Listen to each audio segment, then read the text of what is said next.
बिस्मिल्लाहिर्रहमानिर्रहीम, अस्सलाम वालेकुम। न्यू वर्ल्ड ऑर्डर शुरू हो चुका है और पूरी दुनिया इसकी लपेट में आ रही है और अब ये आपको पीक पर जाता हुआ नजर आएगा। याद रखिएगा, अरब स्प्रिंग, अरबों के मुतालिक जो अहादीस है वो भी आपको इसमें पूरी होती नजर आएंगी, क्योंकि ये न्यू वर्ल्ड ऑर्डर बेसिकली शैतानी ताकतों का एक खेल है। इस वक्त सूरत हाल ये पैदा हुई है कि ट्यूनिस के अंदर अरब स्प्रिंग जो बंद हो चुका था, रुक चुका था। हकीकत टीवी ने आपको कहा था कि जो बाइडन आएगा तो अरब स्प्रिंग शुरू होगा, दुनिया देखेगी इसमें, और अब उस अरब स्प्रिंग की शुरुआत हो चुकी है। 17 दिसंबर 2010 को इस वीडियो की अहम डिस्कशन चलती रहेगी, लेकिन इससे पहले आप वीडियो को लाइक करें, हकीकत टीवी को सब्सक्राइब कर लें और बेल आइकन पर जरूर क्लिक करें। एक यंग यूनिवर्सिटी का ग्रेजुएट जिसको जॉब नहीं मिली और उसने फ्रूट बेचना शुरू कर दिया, उस वक्त सूरत हाल पहली मर्तबा अरब स्प्रिंग शुरू हुआ जब उसके फ्रूट का सारा सामान जब्त कर लिया गया और पुलिस ऑफिसर जो एक फीमेल थी उसने उसको थप्पड़ मारा। उसके बाद उस शख्स ने अपने आप को आग लगा ली और पूरे मुल्क के अंदर उस वक्त एहतजाज शुरू हो गया, जिसमें फिर CIA और न्यू वर्ल्ड ऑर्डर वाले सारे कूद पड़े। एक वाकया होता है या करवाया जाता है, सम टाइम ऐसा होता है कि एक वाकया एक्सीडेंटली नेचुरल तरीके से हो जाए, फिर उसमें कुव्वतें कूद पड़ती हैं।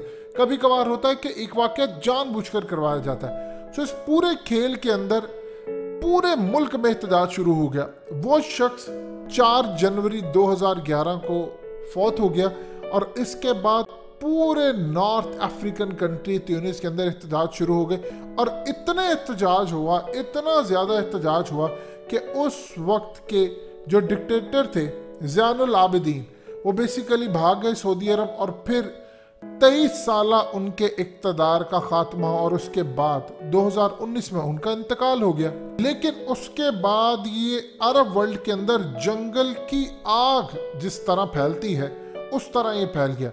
याद रखिएगा, 5 ममालिक इसकी लपेट में आए थे: लीबिया, मिस्र, यमन, शाम, बहरीन। इनमें ज़ैनुल आबिदीन, मुअम्मर कज़ाफ़ी, हुस्नी मुबारक, अली अब्दुल्ला साले, ये बेसिकली इसमें रगड़े गए। अब इस वक्त एक चीज़ आप जहन में रखिएगा, ये UAE, दुबई, सऊदी अरेबिया और डिफरेंट कंट्रीज़ के अंदर भी आना था, लेकिन बाद में जब पूरी दुनिया के अंदर हलचल मची और इंटरनेशनल मीडिया ने खबरों को ब्रेक करना शुरू किया, इंटेलिजेंस इदारों ने ब्रेक किया, तो पता ये चला कि सऊदी अरब और UAE समेत दीगर ममालिक ने अरबों डॉलर्स बहा दिए कि किसी तरह ये एहतजाज उनके ममालिक तक ना पहुँचे। मुल्क के अंदर उन्होंने बहुत ज़्यादा इंटेलिजेंस इदारों की मदद ली कि कहीं हमारे खिलाफ खिचड़ी तो नहीं पक रही। अब पूरी दुनिया ये समझ रही थी और पूरी दुनिया आज भी ये समझती है कि इसके पीछे खुफिया ताकतें और इसराइल का हाथ था, चूँकि ग्रेटर इसराइल बनाना है। तो इस पूरे खेल में एक चीज़ याद रखिएगा, उस वक्त जो बाइडन वाइस प्रेसिडेंट था उसकी निगरानी में ये सब कुछ किया CIA ने, और आज वो प्रेसिडेंट है। और इस वक्त ट्यूनिस के अंदर प्रेसिडेंट ने डिसमिस कर दी है पार्लियामेंट और प्राइम मिनिस्टर को भी हटा दिया है, और उसके बाद पूरे मुल्क में इस वक्त हंगामे शुरू हो चुके हैं। असल में ये एहतजाज जो चल रहा था वो कोरोना के बाद चल रहा था कि कोरोना की वजह से जो पूरे मुल्क की हालत है, इकोनॉमी तबाह हो चुकी है, जॉब्स चली गई हैं, अनएम्प्लॉयमेंट है। अब आपको समझ आएगा ये चीज़ें, इवेंट्स ऐसे इसीलिए नहीं आई थी। अब आपको समझ आएगा, एक एक इवेंट को आप साथ जोड़ते जाए आपको पता चलेगा कि पूरी दुनिया में हो क्या रहा है। पिछले 2 साल में इस बीमारी के बाद जो जॉब्स गई हैं, तबाही हुई है, जो पूरी दुनिया का न्यू वर्ल्ड ऑर्डर बदला है, वो आप सबको पता है। अब यहाँ पर शुरू होने वाला है वो खेल जो कि इस वक्त अरब वर्ल्ड में, मिडिल ईस्ट में हलचल मचा देगा। तुर्की ने इसको कंडेम किया है, इसको UAE, US और दीगर ममालिक ने कंडेम नहीं किया। उसकी रीज़न क्या है?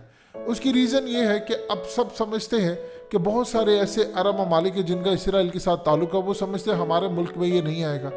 लेकिन पैनिक इस वक्त फैल चुका है, क्योंकि जो बाइडन तब वाइस प्रेसिडेंट था, आज ये प्रेसिडेंट है, और जो चीज़ उसने रोकी थी वो आज शुरू हो चुकी है। ट्यूनिस से ही उसका आगाज़ हुआ है। और अब ये चूँकि देखिए, एक चीज़ आप जहन में रखिएगा, चाहे अरब वर्ल्ड हो या कुछ भी हो, पूरी दुनिया के अंदर नौकरियां गई हैं, जॉब्स गई हैं, लोग बर्बादी है।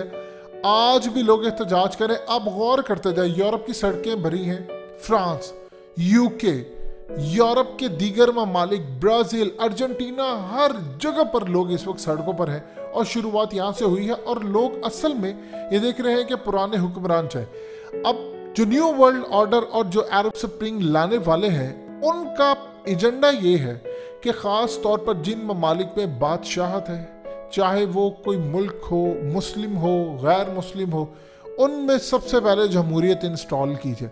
देखिए, अफगान तालिबान की लड़ाई क्या है? वो कहते हैं कि हमें जमहूरियत नहीं चाहिए, और जमहूरियत में होता ही है कि अपनी मर्जी के गधे चुन लेते हैं और फिर उनसे काम करवाते हैं। और जो पाकिस्तान समेत हर जगह पर हाल हो रहा है पूरी दुनिया के अंदर इस निज़ाम के तहत, आप ये देखिए, इमरान खान बेबस है। वो पिछले 4 सालों में सिवाय एक 38 अरब रुपया मलिक रियाज का जो आया है, वो भी चुप हो गए सारे, उसके अलावा कुछ नहीं आ सका। निज़ाम नहीं चल पा रहा। आप उसको देख लें, इस वक्त जो मुल्क के अंदर पूरी दुनिया में चला वो इस निज़ाम की वजह से। सो अफगान तालिबान की लड़ाई भी इसी वजह से है, और इमरान खान भी इस निज़ाम के खिलाफ इसलिए लड़े, लेकिन वो कर कुछ पा नहीं रहे। इस वक्त सूरत हाल ये है कि अगर जो ममालिक जहाँ पर बादशाहत है ये वो, या अरब वर्ल्ड के अंदर ख़ास तौर पर वहाँ पर अमेरिका और ये CIA ये चाहता है कि वहाँ जमहूरियत इंस्टॉल हो, क्योंकि वहाँ पर आप फिर इजीली कंट्रोल कर सकते हैं। और इसराइल के लिए अब मौका ये है कि वो अरब स्प्रिंग को पूरी दुनिया के अंदर फैलाए, और फैलाने के बाद उसके मुल्क के अलावा पूरी दुनिया को वो इजीली कंट्रोल कर सके। अब पूरी दुनिया के अंदर एक हालात ख़राब करवाने वाला जो सिलसिला शुरू हो चुका है, उसमें बड़े बड़े अपने इक़्तिदार से जाएंगे। और याद रखिएगा एक सूरत हाल, ऑलरेडी जॉब्स गई हैं, और ये बिल्कुल आग की तरह अगर दीगर ममालिक में फैलता गया तो एक चीज़ आप ज़हन में रख लें, हालात तुर्की के भी बड़े शदीद ख़राब हैं। एक चीज़ आप ज़हन में रखिएगा, इनको हर जगह पर अमेरिका का जो अगला प्लान है, वो जिन जिन ममालिक के अंदर किसी का तख्ता उलटना चाहता है, वहाँ एहतजाज शुरू करवा देता है। देखिए, पाकिस्तान के अंदर जो ख़ास तौर पर मूवमेंट चली थी, किसी को बहाल करवाना है, किसी को फलाना करना है, ये करना है, वो सारी मूवमेंट्स को CIA स्पॉन्सर कर रही थी। वो आज आपको समझ आती है कि वो तमाम मूवमेंट्स क्या थी, वो पाकिस्तान को डिस्टेबलाइज करना था। ये अरब स्प्रिंग जो शुरू हुआ है, वो असल में उसकी शुरुआत पहले पाकिस्तान से की गई थी। अरब स्प्रिंग तो बाद में हुआ, पाकिस्तान में नाकामी हुई, फिर उसके बाद जाकर ट्यूनिस से ये शुरू हुआ, और मिस्र से होता होता देख ले आज कहाँ तक गया। और इन ममालिक का हशर नशर देखे, फिर उसके बाद मिस्र में देख ले, उन्होंने अपने लोगों को लाकर बिठा दिया और उन्होंने धज्जियाँ उड़ा कर रख दी, उनकी करेंसी का जनाजा निकाल दिया। यही आज हर जगह उन्होंने अपने बंदे लाकर बिठाए। अब ये लावा फटने वाला है। अब वो लावा है जहाँ पर लोगों के पास नौकरियाँ नहीं है। लिबनान की सूरत हाल ख़राब है, पूरे मिडल ईस्ट, अरब वर्ल्ड समेत मुस्लिम कंट्रीज़ के हालात ख़राब है, यूरोप के हालात ख़राब है, इवन के एशिया के, साउथ एशिया के हर जगह हालात ख़राब है, और महंगाई अरूज पर है। खाली पाकिस्तान की बात नहीं है कि यहाँ पर डॉलर दोबारा 163 तक जंप लगा रहा है, उसे दोबारा 170 ये आगे जाना है। पूरी दुनिया के अंदर करेंसीज का बेड़ा गर्क हो रहा है। अमेरिका में भी हालात ख़राब है, यूरोप के अंदर हालात ख़राब है, लोग अब बर्दाश्त नहीं करें। और यही वो चीज़ है जहाँ पर आपको एहतजाज, सड़कें भरती हुई, अब ये शुरुआत हो चुकी है, ये बड़े लेवल तक जाएगा। और कौन कौन से ममालिक इसकी लपेट में आते हैं, उनमें याद रखिएगा अरब वर्ल्ड ज़्यादा इसकी लपेट में आएगा, क्योंकि सबसे पहले वहाँ पर अमेरिका का प्लान है कि बादशाहतों को ख़त्म करके वहाँ पर जमहूरियत लानी है।